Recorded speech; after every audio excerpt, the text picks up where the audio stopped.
സംസ്ഥാനത്തെ സാമ്പത്തിക സ്ഥിതി ചർച്ച ചെയ്ത നിയമസഭ സാമ്പത്തിക പ്രതിസന്ധി കാരണം സംസ്ഥാനത്ത് പദ്ധതികൾ മുടങ്ങുകയാണെന്ന് പ്രതിപക്ഷം ആരോപിച്ചു.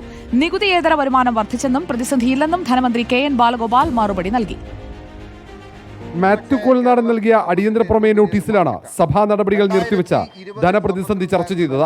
സംസ്ഥാനത്ത് കടുത്ത സാമ്പത്തിക പ്രതിസന്ധിയാണെന്നും വികസന പദ്ധതികൾ മുടങ്ങുകയാണെന്നും ആരോപിച്ചായിരുന്നു പ്രതിപക്ഷത്തിന്റെ നോട്ടീസ്. സാമ്പത്തിക പ്രതിസന്ധി ഇല്ലെന്നായിരുന്നു ഭരണപക്ഷത്തിന്റെ വാദം. സർക്കാർ ജീവനക്കാർക്ക് നൽകാനുള്ള DA കുടിശ്ശിക ഉൾപ്പെടെ ചൂണ്ടിക്കാട്ടിയായിരുന്നു ധനപ്രതിസന്ധി ആരോപണം പ്രതിപക്ഷം ഉന്നയിച്ചത്. ഇപ്പോഴൊക്കെ സർക്കാർ വിലാസം സംഘടനകളിൽ ഡോക്യുമെന്ററി ഉണ്ടാക്കി കൈകൊട്ടിക്കളി നടത്തിക്കൊണ്ടിരിക്കുകയാണ്.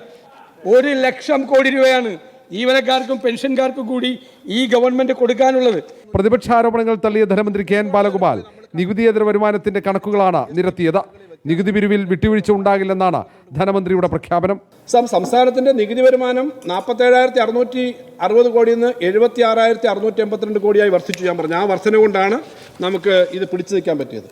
നികുതി പിരിവ് കാര്യക്ഷമമല്ലെന്നായിരുന്നു പ്രതിപക്ഷത്തിന്റെ പ്രധാന ആരോപണം. സർക്കാരിന്റെ കെടുകാര്യസ്ഥതയാണ് ഇതിന് കാരണമായി പ്രതിപക്ഷം ചൂണ്ടിക്കാട്ടിയത്. റിപ്പോർട്ടർ, തിരുവനന്തപുരം.